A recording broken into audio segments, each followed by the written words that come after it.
On August 4th, 2025, law enforcement in Middleburg, Florida, responded to a double homicide at a residence on a quiet suburban street.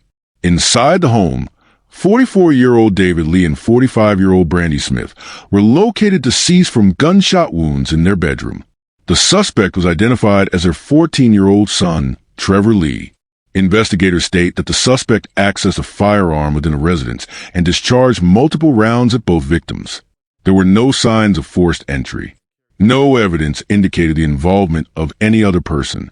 After the shootings, the suspect left the residence on foot. He walked to a nearby church and entered the building. From there, he placed a 911 call using a cell phone. During the call, he informed the dispatcher that he had shot both parents. He stated that he was unarmed and had discarded his belongings. The call lasted approximately 10 minutes until deputies arrived. The Clay County Sheriff's Office responded to both the church and the family residence. The suspect was taken into custody without incident. At the home, investigators recovered the firearm believed to have been used, along with spent shell casings and additional forensic evidence.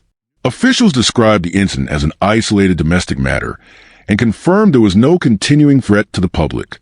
The suspect was transported to a juvenile detention facility. He was later charged with 2 counts of second-degree murder. Authorities have not yet determined whether he will be prosecuted as an adult. If you're captivated by real crime stories that peel back the layers of truth, make sure to hit that subscribe button. Your support means the world to us as we uncover real cases, raise awareness, and give a voice to the voiceless. Before we dive into today's story, we want to hear from you. Where are you tuning in from? And how do you feel as the story unfolds? Welcome to Deadly Crime Unmasked, the show where we expose the shocking crimes that rip through communities and the chilling secrets lurking behind closed doors. These are real people, real events, real consequences. Don't forget to subscribe and activate notifications. You won't want to miss the gripping story that's coming up. Now let's dive in.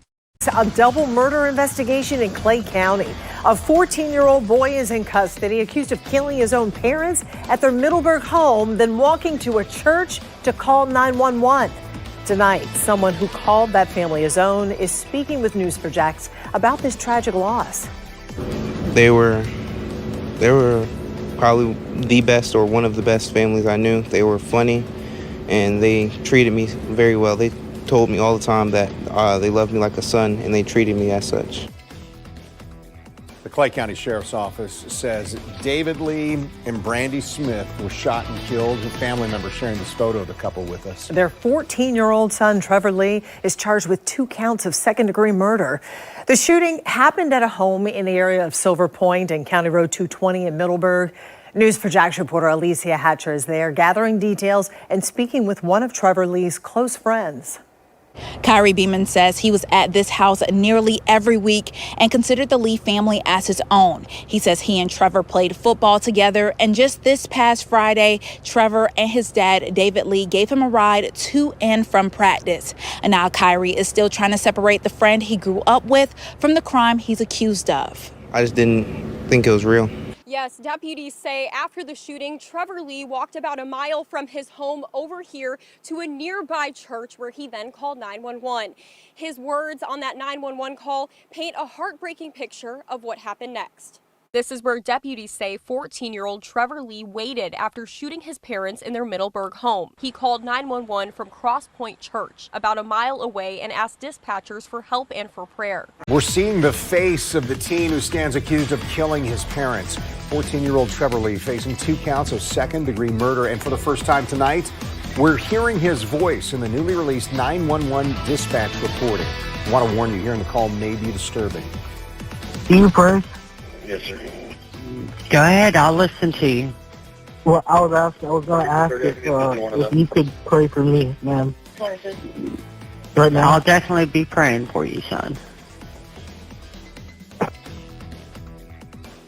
Investigators say Lee was outside a church when he dialed 911 and reported himself. He stayed on the phone until deputies got to his location and took him into custody. News4Jax reporter Eric Avanier is here in studio with us with more on this new information he obtained in this case. Eric? Yeah, we were able to acquire a lot more information than what we had yesterday when we first reported this story. Now, we now know where in the house the parents were killed and the extent of their fatal injuries. We also found out that the 14-year-old called his aunt in California before he called 911 to turn himself in. David Lee, age 44, resided in Middleburg, Florida, with his spouse Brandi Smith and their son Trevor Lee.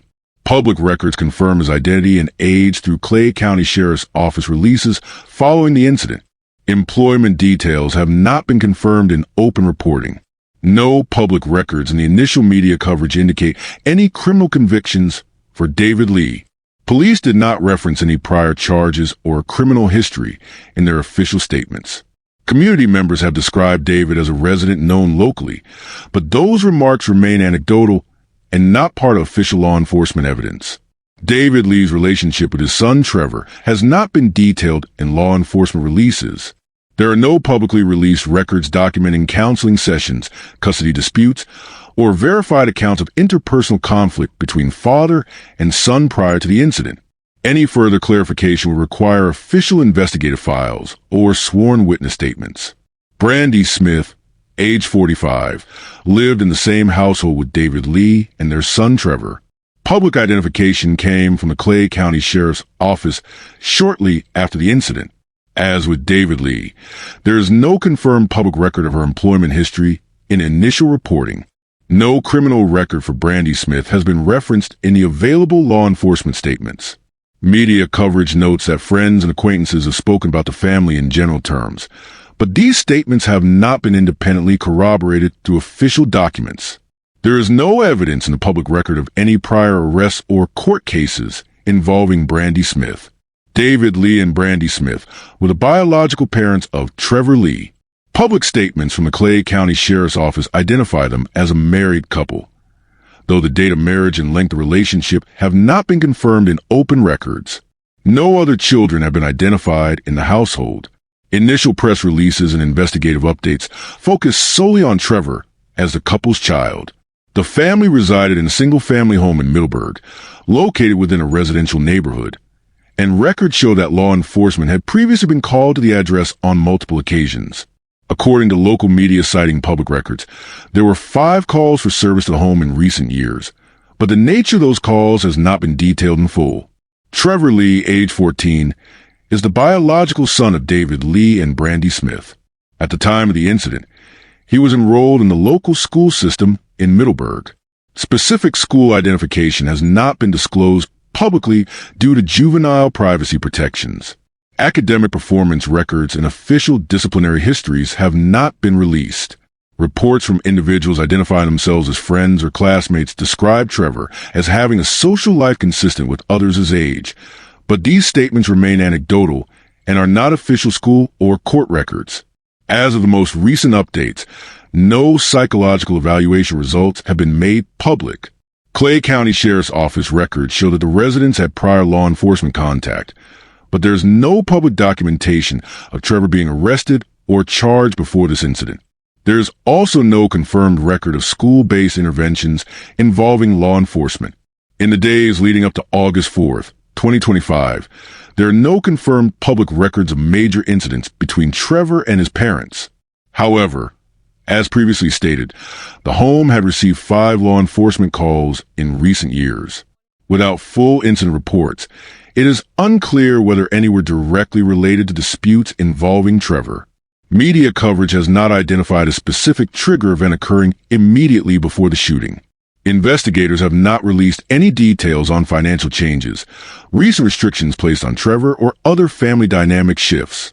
No restraining orders, child protective service cases, or court filings connected to the family have been made public.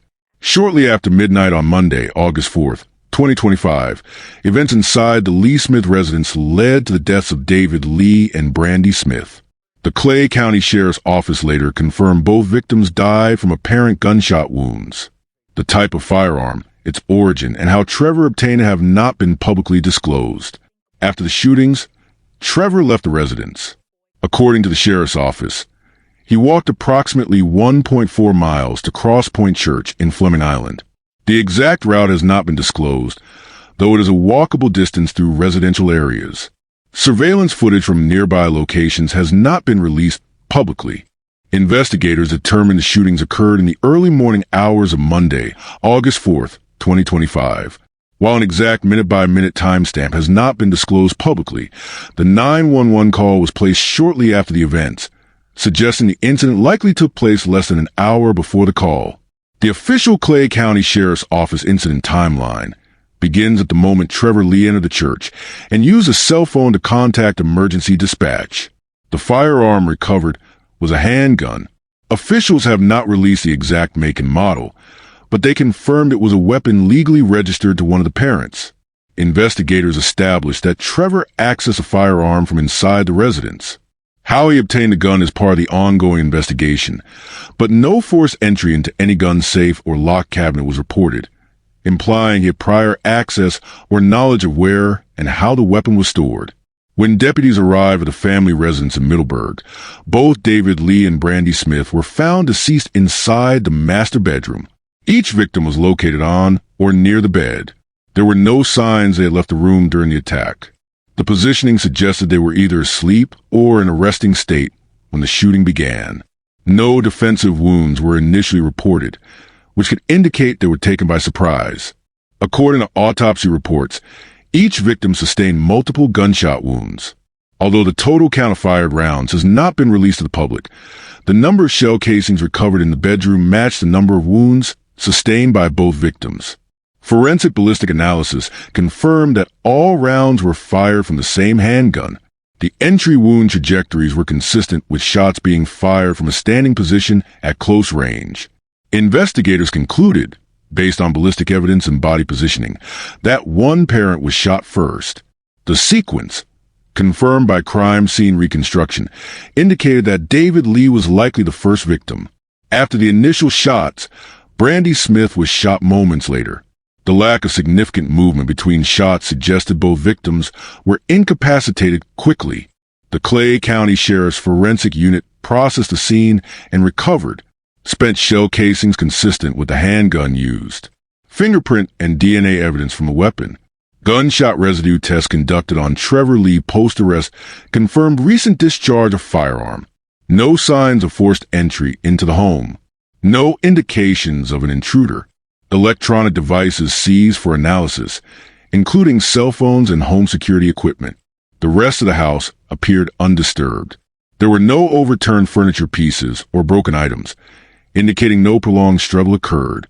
Doors and windows were intact, confirming that forced entry from an outside party was not a factor. The absence of blood trails outside the bedroom reinforced the conclusion that the shootings were contained to one location. After the shootings, Trevor Lee exited the residence through the main door. He was alone, carrying personal belongings and the handgun at some point before discarding it. The firearm was not found on Trevor when police apprehended him. Investigators located it later based on information provided or discovered during the search process. Other items, such as any bag or personal effects he carried, were also located and secured as evidence. Trevor walked from his residence to a nearby church in Middleburg. The distance between the house and the church is short enough to cover on foot in a matter of minutes. Surveillance cameras from nearby properties and street intersections were reviewed to confirm his path. This video evidence was collected to verify the sequence of events and to rule out contact with other individuals during his travel. Upon arrival at the church, Trevor entered without resistance. The time of day meant minimal or no active congregation presence. No hostile behavior was reported upon entry. He proceeded to remain in the building while initiating contact with emergency services. Trevor used a cell phone inside the church to call the Clay County 911 emergency line. The call began with him stating he had shot and killed his parents. He made it clear to the dispatcher that he was unarmed at that moment and had discarded the weapon. He also informed dispatch that he was waiting for law enforcement inside the church. Official reports state that Trevor's call included a direct admission. He told the dispatcher that he killed both his parents at their Middleburg home. He provided the address and stated that the bodies would be found there. During the call, Trevor asked the dispatcher to pray for him. The request was unusual for a standard criminal report, but was recorded in official transcripts. The dispatcher responded with the statement, "I will definitely be praying for you, son." This response is documented in the public release of call details. The call lasted approximately 10 minutes. Throughout, Trevor remained on the line while following the dispatcher's instructions. The dispatcher instructed Trevor to remain inside the church, not to move toward any exits, and to wait for deputies to arrive. He was also told to keep his hands visible and make no sudden movements when officers entered. According to responding officers, Trevor complied fully with dispatcher instructions. When deputies arrived, he was in a location described unarmed and without any attempt to flee. The Clay County Sheriff's Office took the lead, supported by local Middleburg patrol units. Communications between the dispatcher and units on the ground ensured a coordinated entry into the church. Deputies arrived within minutes of the call's conclusion, given the short travel distance from patrol areas. The location of the church was known, and response time was minimal. Officers entered the church cautiously, confirmed Trevor's identity, and detained him without incident. He was handcuffed and escorted from the premises to a patrol vehicle. On-scene checks confirmed Trevor was not carrying the firearm at the time of arrest. Deputies conducted a search of his person before placing him in the vehicle. Trevor was transported to a secure juvenile holding facility for processing. Given his age, he was initially booked through juvenile channels pending a determination on whether to charge him as an adult. While the arrest was in progress, a separate team of deputies entered the family's Middleburg home. The residence was secured as an active crime scene. Photographic documentation and forensic evidence collection began immediately. The bodies of David Lee and Brandi Smith were formally pronounced deceased on scene by responding paramedics. Upon receiving Trevor Lee's 911 call from a nearby church on August 4, 2025, Clay County Sheriff's deputies immediately dispatched 2 units to the church and multiple units to the Lee residence in Middleburg, Florida. The residence was secured as a potential double homicide scene. Officers established a perimeter using crime scene tape, blocked entry to the street with marked patrol vehicles, and logged every person entering and exiting the scene to maintain chain of custody. The primary entry point to the home, the front door, was intact and showed no signs of forced entry. Deputies entered wearing gloves and shoe covers to avoid contaminating evidence. The bodies of David Lee, 44, and Brandi Smith, 45, were located in the master bedroom. Both victims had visible gunshot wounds. The medical examiner's team was notified, and crime scene technicians began their systematic documentation process. This included photographing the scene from multiple angles, capturing video walkthroughs, and collecting potential trace evidence. A semi-automatic handgun was recovered inside the residence. It was located on the floor approximately 3 feet from the doorway of the master bedroom. The weapon had no visible blood, suggesting it may have been placed there after use. The serial number on the firearm was intact.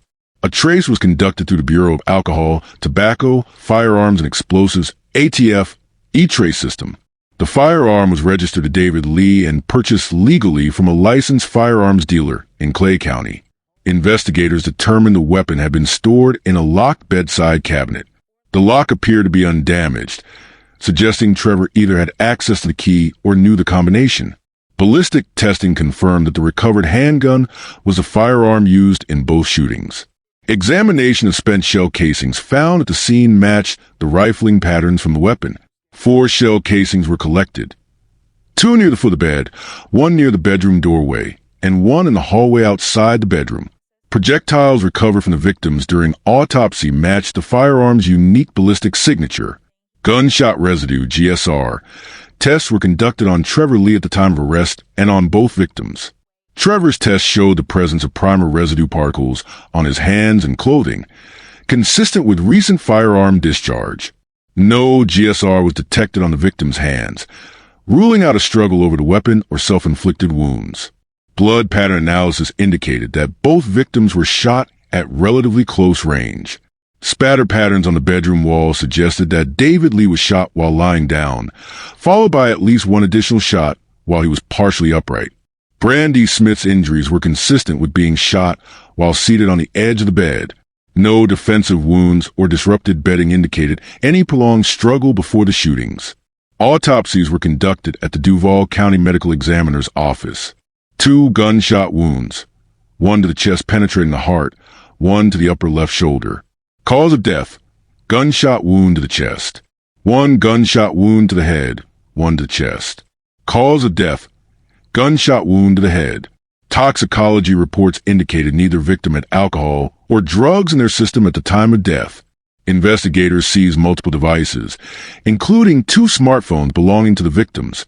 Trevor's smartphone, a family desktop computer, a laptop, and a gaming console. Data extraction was initiated to recover text messages, internet browsing history, and social media activity. Preliminary review of Trevor's phone showed recent searches related to firearms, shooting techniques, and juvenile sentencing in Florida.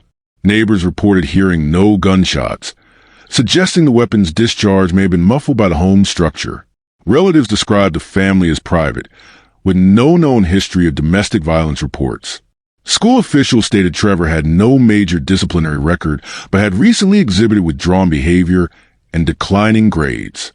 He had not reported any abuse or threats at home. Investigators examined several potential motives, ruling some out based on available evidence.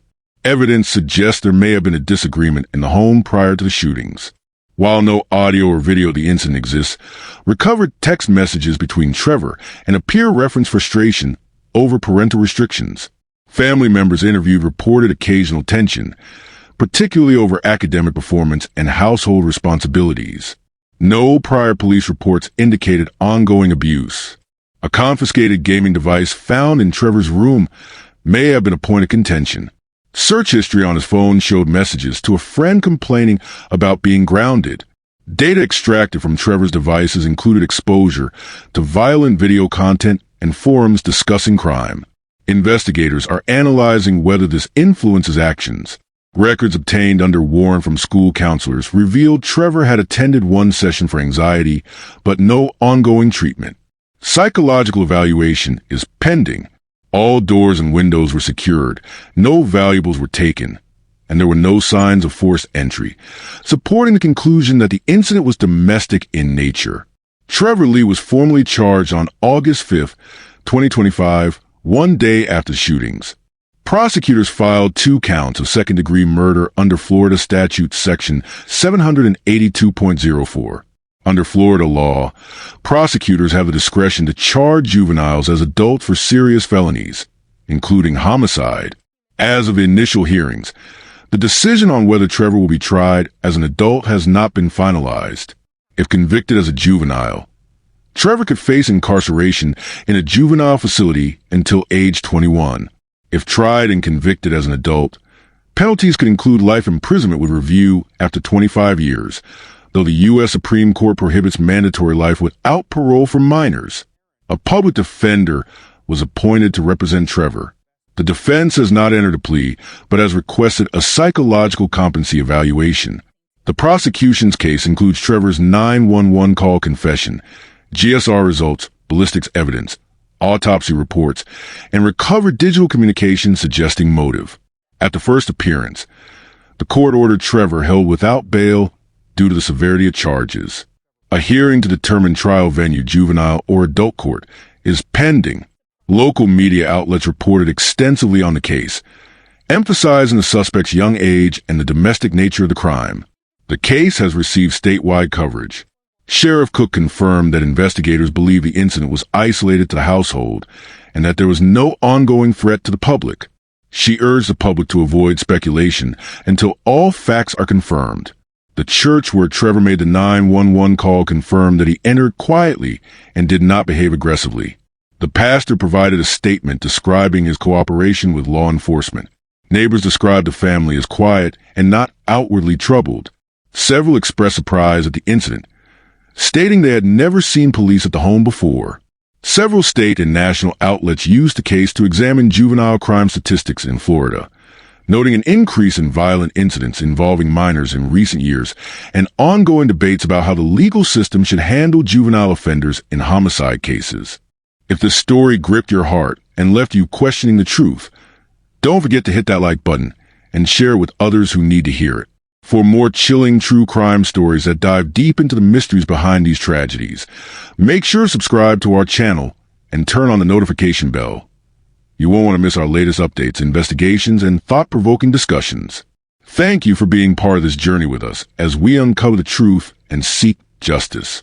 Together, we can make a difference. Stay safe, stay aware, and we'll see you in the next one.